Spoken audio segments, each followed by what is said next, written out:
Okay, काफी important topic है। UPS, unified pension scheme, कैसे डिफरेंट है ओपीएस से, एनपीएस से, वो सारा देखेंगे। और जो भी इसके प्रोविजंस हैं, बेनिफिट्स हैं, सब चीजें इसमें हम एनालाइज करेंगे। सबसे पहले तो किस पेपर पॉइंट ऑफ व्यू से इंपॉर्टेंट है, तो GS paper point third, Indian economy, issues related to planning, mobilisation of resources, growth, development and employment. चलिए जी, तो क्या पेंशन का कॉन्सेप्ट इंडिया के ही अंदर है? First question, no. बहुत सारी डेवलप्ड कंट्रीज हैं, नॉर्डिक कंट्रीज के बारे में आप सुनते हो, जैसे ही हैप्पीनेस रिपोर्ट आती है तो उनका रैंक कहीं ना कहीं फर्स्ट रैंक पे होता है। तो उन कंट्रीज के भी अंदर पेंशन के प्रोविजंस मिल जाएंगे। ओवरऑल बहुत सारी कंट्रीज है जहाँ पे आपको पेंशन के प्रोविजंस मिलते हैं। अब अगर इंडिया में आए, तो इंडिया में एंशिएंट टाइम पीरियड में था क्या पेंशन सिस्टम? ओके, तो आप पढ़ते हो आश्रम्स, 4 स्टेजेस पढ़ते थे ना उसमें। पहला था ब्रह्मचर्य, दूसरा गृहस्थ, तीसरा वनप्रस्थ, चौथा सन्यास। तो उस टाइम पे रिटायरमेंट तो होती थी, पर इन रिटर्न कुछ नहीं आता था। करेंसी नहीं थी, लैंड नहीं मिलता था, मतलब सारी जो मतलब डेली रूटीन की लाइफ होती थी उसको छोड़ के इंसान चला जाता था। वो तो था एंशियंट टाइम पीरियड। फिर बाय द टाइम जैसे जैसे आगे बढ़े, हम देखते हैं during the time period of Indus valley civilisation. Indus valley civilisation के बाद आप जाते हो वैदिक पीरियड में। वैदिक पीरियड 2 काल में डिवाइडेड था। First was Rigvedic, second was later Vedic. Later वैदिक में आपने एक टर्म पढ़ी होगी, जनपद्स। ऋग्वेद में जन पढ़ते हैं, उसके बाद पढ़ते हैं जनपद, यानी कि लैंड को थोड़ी सी इंपॉर्टेंस मिलने लगी। लोग लड़ाइयां करते थे for the purpose of land, तो मतलब लैंड की इंपॉर्टेंस आनी शुरू होगी थी। मेडिवल टाइम पीरियड आता है, लेटर मुगल्स जब आप पढ़ते हो तो वहां पे एक्चुअल में आपको एक शब्द मिलता है, पेंशन। पहले क्या किया जाता था, जब रिटायरमेंट होती थी, या तो किसी को रिलीजियस प्लेस पे भेज दिया जाता था। फॉर एग्जाम्पल बैरम खान, सभी को पता होगा उनका। तो जब अकबर ने एक्चुअल में गद्दी संभाल ली थी, तो उनको बोला था कि आप हज जाओ अब, ठीक है। तो रिलीजियस ट्रैवल पे भेज दिया जाता था, या फिर कोई लैंड का पीस दे दिया जाता था कि इसमें आप एग्रीकल्चर करो, जो करना है करो उसका। तो एक तरह से पेंशन की ही फॉर्म थी वो। पर जो एक्चुअल में वर्ड आपको मिलेगा पेंशन, वो मिलता है लेटर मुगल पीरियड के टाइम पे। तो जैसे शाह आलम टू थे, बैटल ऑफ बक्सर जब होती है तो उसमें इनका भी एक इम्पॉर्टेंट रोल था, पर हार जाते हैं, फिर ट्रीटी ऑफ इलाहाबाद वगैरह साइन हुई थी। तो 1759 टू 1806 तक ये रूल करते हैं। पर ट्रीटी ऑफ इलाहाबाद के तहत क्या किया गया, ब्रिटिशर्स ने बोला राजा तो आप रहोगे दिल्ली में, आप बैठे रहोगे वहां पे, आपको सारे राजा भी बोलेंगे, आपकी सेवा भी होगी, पर हम आपको पेंशन देंगे। रूल्स एंड रेगुलेशन बनाने की कोई जरूरत नहीं है आपको, सारा हम खुद देख लेंगे। तो यहां से कॉन्सेप्ट चलता है पेंशन का।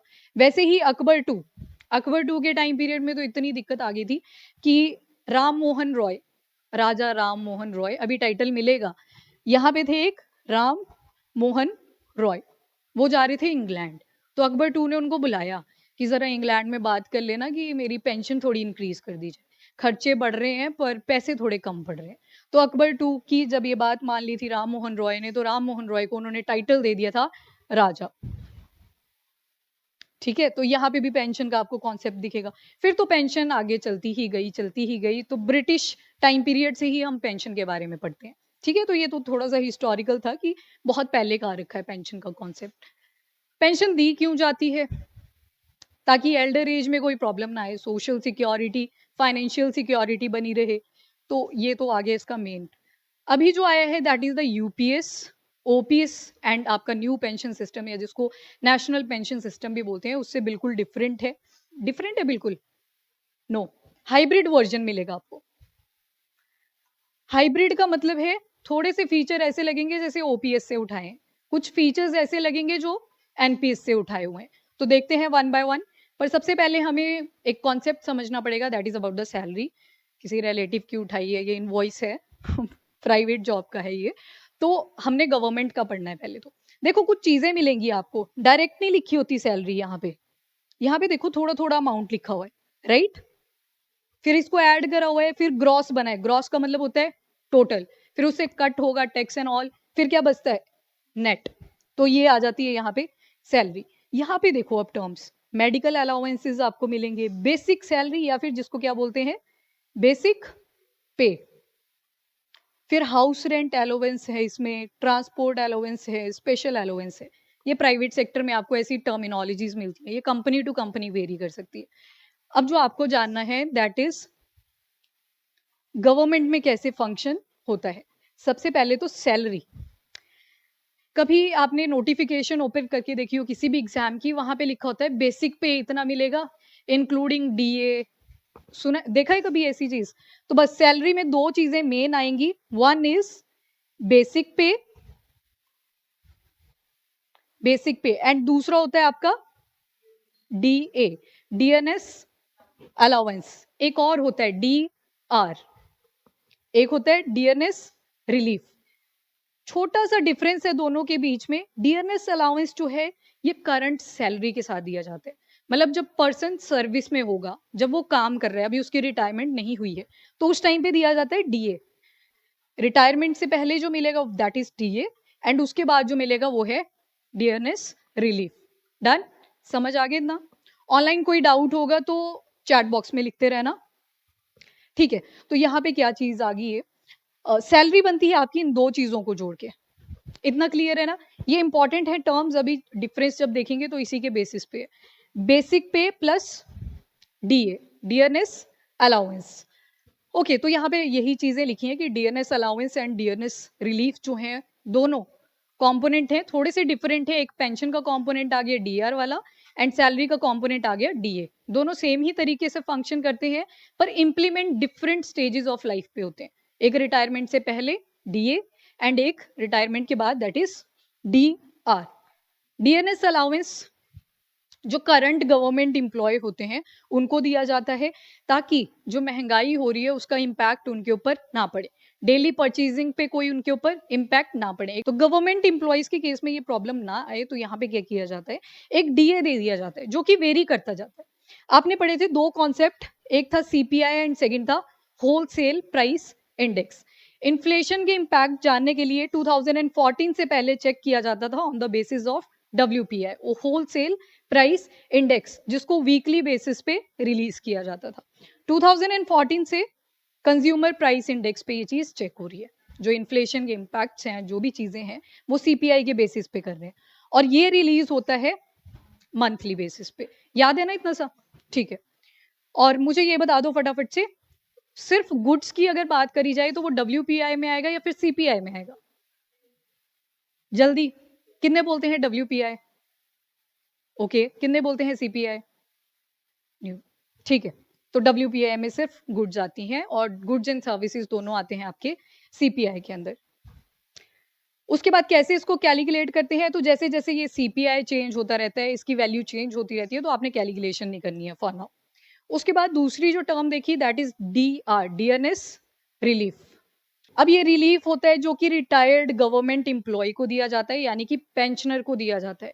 जो इम्पैक्ट ऑफ इन्फ्लेशन है उससे गवर्नमेंट एम्प्लॉय की लाइफ में कोई प्रॉब्लम ना आए, तो वो चीज कंट्रोल करने के लिए दिया जाता है गवर्नमेंट एम्प्लॉय जो कि रिटायर हो चुका है, तब दिया जाता है डीएनएस रिलीफ। अब इसको भी कैसे कैलकुलेट किया जाता है, जैसे डीएनएस अलाउंस को करा जाता है, क्योंकि दोनों का फंक्शन सेम है, टर्म्स चेंज होगी with respect to the retirement.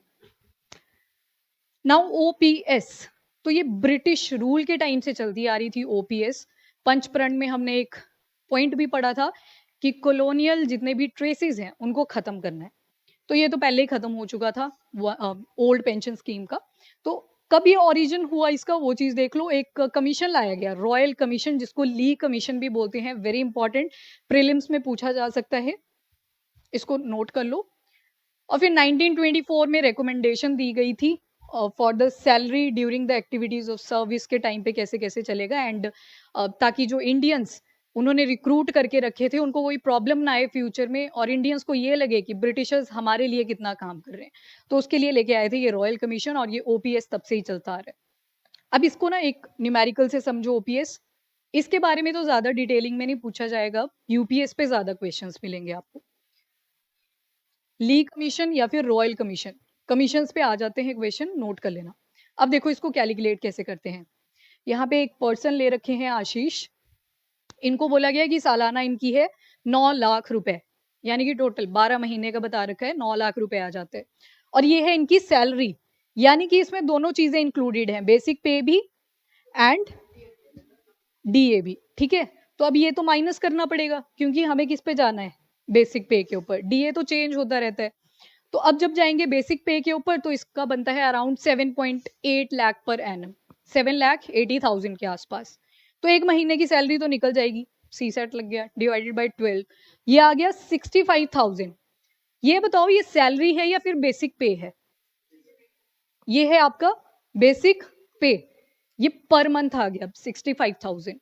अब ओपीएस में क्या किया जाता था, इसका निकाल लेते थे 50%। 50% जैसे ही निकाला तो कितना बन गया पर मंथ, 32,500। तो ये डिसाइड हो जाएगी कि ये पेंशन मिल जाएगी। और ये अमाउंट फिक्स हो जाता था on the basis of basic पे, जो उन्होंने ड्यूरिंग द सर्विस उनको मिला। इसमें एक खास बात ये थी, क्योंकि जो अमाउंट था वो था फिक्स्ड, एम्प्लॉय को कोई कंट्रीब्यूशन करनी होती थी क्या? नहीं करनी होती थी, उनको कोई कंट्रीब्यूशन नहीं करनी होती थी, गवर्नमेंट डायरेक्टली पे किया करती थी। और यहाँ पे क्या था, फिक्स अमाउंट था, ये भी याद रख लेना इसका, फिक्स्ड इन द डन। ये था ओपीएस का, बस यही चीजें लिखी हुई हैं जो थ्योरी में भी लिखी हुई हैं। तो यहाँ पे फिक्स अमाउंट था, कोई कंट्रीब्यूशन नहीं है फ्रॉम द एम्प्लॉय साइड, जो सर्विस में था पर्सन उसकी तरफ से कोई कंट्रीब्यूशन नहीं आपने देखी कि अपनी सैलरी में से कुछ उनको देना पड़ रहा हो। यहाँ पे बस इतनी सी आपने याद रखनी है ओपीएस के कॉन्टेक्स्ट में। पर फिर ओपीएस को रिप्लेस क्यों किया गया?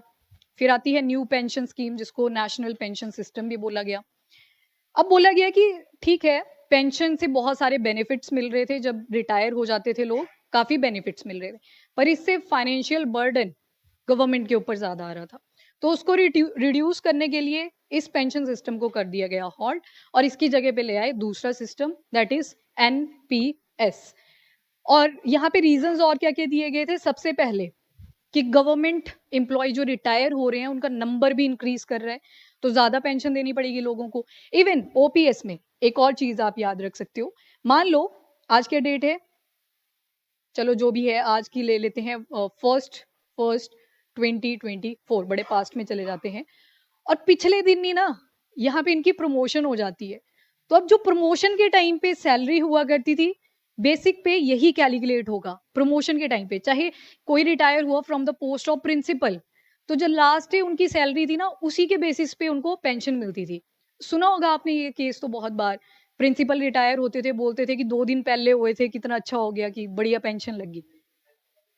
यस, एक दिन का भी फर्क पड़ता था तो पेंशन जो थी वो उस पिछले दिन की प्रमोशन के बेसिस पे मिल जाएगी। तो ये ओपीएस में एक और फीचर था, याद रख लेना इसको। ओके, दूसरा, पहला रीजन तो ये दे दिया कि जो रिटायरीज का नंबर है वो इंक्रीज करता जा रहा है। ठीक है, गवर्नमेंट इंप्लॉइज काफी ज्यादा रिटायर हो रहे हैं। और जो दूसरा रीजन था वो था लाइफ एक्सपेक्टेंसी, कि मेडिकल इश्यूज अब उतने नहीं रहे जैसे पहले हुआ करते थे, तो उससे जो लाइफलाइन है वो भी ह्यूमन बींग्स की इंक्रीज कर चुकी है, और ज्यादा टाइम के लिए अब पेंशन देनी पड़ रही थी, तो लाइफ एक्सपेक्टेंसी जो था एक और रीजन मान लिया जाता है। तीसरा तो बोल दिया वही कि बजट के ऊपर लाइबिलिटी आ रही थी, एक्सपेंडिचर ज्यादा जा रहा था, तो ये भी आता है।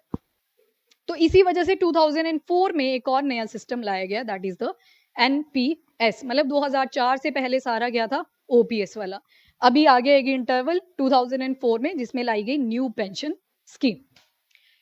अब ये था कंट्रीब्यूशन पेंशन सिस्टम। अब आपको यहां से समझ लेना है, जब कंट्रीब्यूशन की बात आई है तो ना सिर्फ अब गवर्नमेंट कंट्रीब्यूट करेगी, पर दोनों करेंगे, गवर्नमेंट भी और एम्प्लॉय भी। एक कॉमन, अब आप नोटिस करोगे यहाँ पे एक कॉमन फंड ओपन कर दिया जाएगा, जिसके अंदर आप नोटिस करोगे कि एम्प्लॉय भी पे कर रहा है, कंट्रीब्यूट कर रहा है, एंड गवर्नमेंट भी कंट्रीब्यूट कर रही है। कितना कितना कंट्रीब्यूट कर रही थी वो थोड़ा सा इंपॉर्टेंट है, उसको याद भी रख लेना। एनपीएस के बारे में देख लेते हैं, तो यहाँ पे लिखा है सारा, एक केस बना लेते हैं, पेन का कलर चेंज कर लेते हैं। ये है इधर एम्प्लॉय, ठीक है, एक तरफ है गवर्नमेंट, दोनों का एक कॉमन फंड आ जाएगा इधर, अकाउंट, पीएफ बोल ले, प्रोविडेंट फंड। एम्प्लॉय कंट्रीब्यूट करेगा 10%, गवर्नमेंट की तरफ से आएगा 14%। ये सैलरी की बात करी गई थी, on the basis of salary, मतलब बेसिक पे भी आएगा, और ठीक है, तो उसका 10% बोला गया फ्रॉम द एम्प्लॉय साइड, और गवर्नमेंट की साइड से कितना कंट्रीब्यूशन रहेगा 14%। और मेन जो इसमें बात थी वो थी स्टॉक मार्केट वाली। हाँ जी, अब यहाँ पे था स्टॉक मार्केट का बड़ा इंपॉर्टेंट रोल। यहाँ पे गवर्नमेंट ने मेंशन करा था कि अगर आपको ज्यादा रिटर्न चाहिए तो आप फंड्स परचेज कर सकते हो, और एट द टाइम जब भी पैसे अपने निकलवाने होंगे, क्या पता उस टाइम पे आपको फायदा ज्यादा मिल जाए, तो रिटर्न्स के चांसेस तो ज्यादा थे। पर अगर मार्केट डाउन आ गई तो लॉस भी जरूर होना था यहाँ पे। तो मतलब फिक्स अमाउंट यहाँ पे नहीं था, अकॉर्डिंग टू मार्केट पेंशन आनी थी, अकॉर्डिंग टू मार्केट। तो ये बहुत बड़ा एक रीजन है जो कि एनपीएस को क्रिटिसाइज भी करवाता है बार बार फ्रॉम द ऑपोजिशन पार्टीज।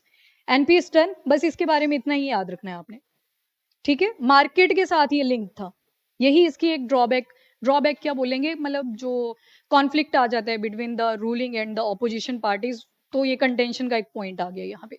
और दूसरा कंटेंशन का पॉइंट क्या दिखेगा आपको, पहले कंट्रीब्यूशन नहीं करना पड़ रहा अपनी सैलरी से, अब करना पड़ रहा है, तो ये भी एक कंटेंशन का पॉइंट, ठीक है। फिर एनपीएस क्या था वो सारी चीजें हमने देख ली। ऑपोजिशन के क्या क्या रीजंस थे, तो एक तो अश्योर्ड पेंशन नहीं है, फिक्स नहीं है, मार्केट डिसाइड करेगा कि कितनी पेंशन जाएगी उसके लिए। एक तो बोला ये, और दूसरा बोला इम्प्लॉय को भी फंड करना पड़ रहा है, साथ में 10% देना पड़ रहा है पर मंथ अपनी सैलरी में से। डन। तो ये दो रीजन बने थे ऑपोजिशन के। अब देखेंगे यूपीएस के बारे में, थोड़े थोड़े प्रोविजन याद रख लो, पर यूपीएस के अब सारे प्रोविजन आपको देखने पड़ेंगे। 5 इसमें स्टेप्स याद रखेंगे हम। यूनिफाइड पेंशन स्कीम की फीचर्स, सबसे पहले तो आता है अश्योर्ड पेंशन, मतलब एक इसमें फिक्स अमाउंट दिखेगा आपको जो तो पक्का से ही मिलेगा, वो वेरी नहीं करेगा, दैट इज अश्योर्ड पेंशन। इसमें क्या किया जाएगा, कोई इंप्लॉय है, इसका देखेंगे 1 जैन से लेके, मतलब जो भी 12 महीने, जैन से लेके दिसंबर, इसको छोड़ो 12 महीने लिखते हैं, 12 मंथ्स का डेटा एनुअल, 12 मंथ्स के बेसिस पे यहां से पेंशन को अश्योर करवाया जाएगा।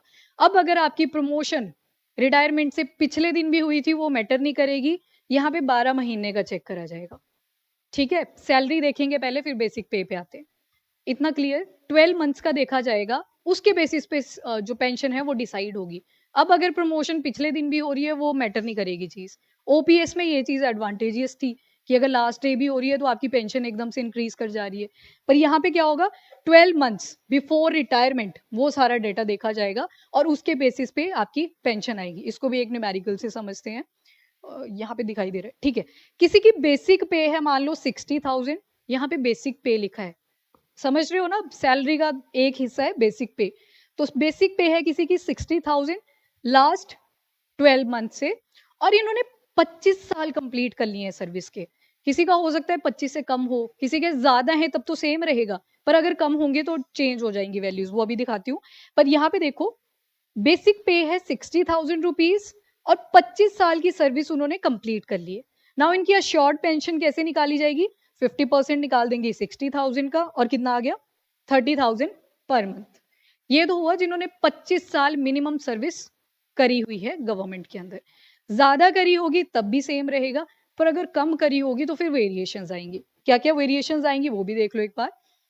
अब कोई इंप्लॉय बी है, यहाँ पे बताया हुआ है, उसने करी है service between 10 and 25 years, let's say 15 साल की सर्विस करी, 25 से तो कम है एटलीस्ट, इसने करी 15 साल की सर्विस। बेसिक पे इनका भी इतना ही है 60,000 रुपीज का, पर ये वेरी कर जाएगा।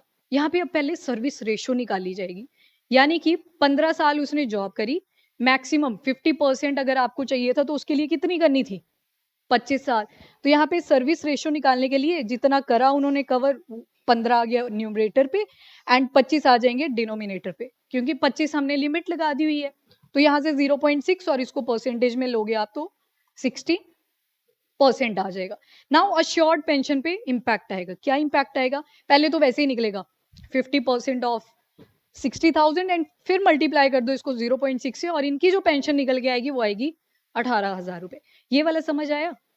25 से कम हुआ, 10 से ज्यादा है, यहाँ पे ये देखो मैंने बोला 10 से ज्यादा है 25 से कम है। एग्जाम्पल ले लिया जस्ट कि 15 साल की सर्विस करी गवर्नमेंट के अंडर, तो उसके लिए हमें निकालना पड़ेगा पहले सर्विस रेशो। क्योंकि जो मैक्सिमम होगी वो 25 साल हमने रखी हुई है, उससे ज्यादा भी होगी तब भी 50% के बेसिस पे आएगा, पर अगर कम होगी तो चीजें जो है वो चेंज हो रही हैं, सर्विस रेशियो निकालना पड़ेगा। फॉर एग्जाम्पल किसी की 10 हुई तो 10 डिवाइडेड बाय 25 आ जाएगा, किसी ने 12 साल की करी तो 12 डिवाइडेड बाय 25 आ जाएगा, एंड सो ऑन। तो 10 से 25 वालों के लिए ये निकल के आ जाएगा। 50% वैसे ही निकालेंगे और इसमें मल्टीप्लाई कर दो जो सर्विस रेशियो निकल के आया था 0.6। ये देखो टेबल देखो, अब सबकी चेंज हो जाएगी। जिसका 25 था वहां पे ये आ रहा है, 25 साल की सर्विस जिसने दी उसकी 50% से आप निकालोगे अश्योर्ड पेंशन। 25 पे आप देख रहे हो 50% आएगी अश्योर्ड पेंशन जितनी भी है बेसिक पे, 50% से उसको मल्टीप्लाई कर दो, देन नीचे जितने भी बचे अप टू 10 ईयर्स वेरी कर रहा है। डन। तो ये तो कैलकुलेशन हो जाएगी, इसका कोई इशू नहीं है। अब आती है फैमिली पेंशन। फैमिली पेंशन में अब क्या रहेगा, मान लो जिनको पेंशन आ रही थी उनकी डेथ हो जाती है ड्यू टू सर्टेन रीजन, तो क्या फैमिली को पेंशन मिलेगी? तो यस मिलेगी। अब मिलेगा 60% ऑफ अश्योर्ड पेंशन। जितनी उसको पेंशन लगी हुई थी ना उसका भी 60% कर दिया जाएगा। एग्जाम्पल 30,000 आया था ना पीछे, मान लो उनकी डेथ हो जाती है ड्यू टू सर्टेन रीजन, अब 60% निकाल लो इसका, तो पर मंथ कितना आ जाएगा? हाँ उसमें 50 था, यहाँ पे 60 है। कुछ एडवांटेजेस भी आपको मिलेंगी और कुछ प्रोज एंड कॉन्स तो सारी चीजों के मिले। थर्ड प्रोविजन क्या है, मिनिमम पेंशन गारंटी। जैसे आप लोग बोल रहे हो कि किसी ने पहले ही वॉलंटरी छोड़ दी जॉब, 10 ईयर्स हुए थे, तो एक तो वॉलंटरी छोड़िए, उसमें फिर पेंशन का कॉन्सेप्ट ही नहीं बचा। वॉलंटरी जब वर्ड आ गया, वो तो खुद छोड़ी ना आपने, सरकार ने थोड़ी बोला। Okay now minimum pension guarantee पे आ जाओ। वॉलंटरी वाला सॉल्व ना, उसमें तो गवर्नमेंट का कोई रोल नहीं है। अब बोला गया कि किसी की हो सकता है 12 साल की सर्विस थी, 12 साल की सर्विस थी तो सैलरी में भी कम आए, बेसिक पे है मान लो 15,000 रुपए। अब यहाँ से जब आप इसका 50% निकाल रहे हो तो ये तो आ गया 7500, बड़ा ही कम लग रहा है। तो गवर्नमेंट ने एक लिमिट सेट कर दी कि 10,000 तो मिनिमम रखेंगे। ठीक है, ये आ गई मिनिमम कि 10,000 मिलेगी ही, आपका ये कितना ही बने 7500 बन रहा है 3500 बन रहा है, पर 10,000 तो मिलेगा ही। ये आ गया मिनिमम पेंशन गारंटी। ठीक है, तो 10 साल से कम भी किसी की सर्विस है या फिर मे भी 10 साल से ज्यादा थी सर्विस, तो यहाँ पे देखो ज्यादा है 12 ईयर्स की है, 10 से ऊपर की है, पर जो पेंशन आ रही है वो थोड़ी कम आ रही है, तो यहाँ पे एक लिमिट लगा दी कि 10,000 तो पक्का ही देंगे, तो मिनिमम पेंशन अश्योर होगी। इसमें नहीं कैलकुलेट होगा जिनकी 10 से कम आएगी, उसमें वो फिक्स ही कर दिया कि ये गारंटी देते हैं हम कि 10,000 तो देंगे। अब सर्विस तो उस हिसाब से ज्यादा है ना, 12 साल की है, पर ये कम निकल के आ रहा है, तो यहाँ पे एक लिमिट दे दी है, 10 मिल जाएगी। हाँ बस वैसे ही है। डन। तो ये आ गई मिनिमम पेंशन गारंटी। हाँ हाँ ठीक है ठीक है। आपने देखा होगा ओपीएस जिनको मिलता था एक टाइम पे, सैलरी कम हुआ करती थी पर पेंशन ज्यादा हो गई थी। ठीक है चलो एनीवेज, अब सुन लो आगे। इन्फ्लेशन इंडेक्सेशन, ये जो तीनों आपने फैक्टर्स पढ़े, first second and third, assured pension, family pension, and जो तीसरा था that was your minimum pension guarantee. अब बोला गया इन्फ्लेशन के हिसाब से इंक्रीमेंट होता चलेगा। अब जब इन्फ्लेशन होती है तो खर्चे बढ़ जाते हैं, तो अगेन इन्फ्लेशन के दायरे में आते हैं, और यहाँ पे बॉडी दे दी है all India consumer price index for industrial workers, ये तो चौथा है। देन आता है fifth, lump sum payment. Lump sum payment क्या होती है? देखो कोई पर्सन है वो सर्विस में है, बात लेंगे अगेन 12 मंथ्स की। अब एक टर्म आती है ग्रेचुइटी। ग्रेचुइटी, ये जो ग्रेचुइटी होती है ये हर 6 महीने में एक बार कटती है। ठीक है, हर 6 महीने के अंदर एक बार कटेगी, तो एक साल के अंदर 2 बार कट जाएगी। कितनी कटती है 6 महीने में? 1/10।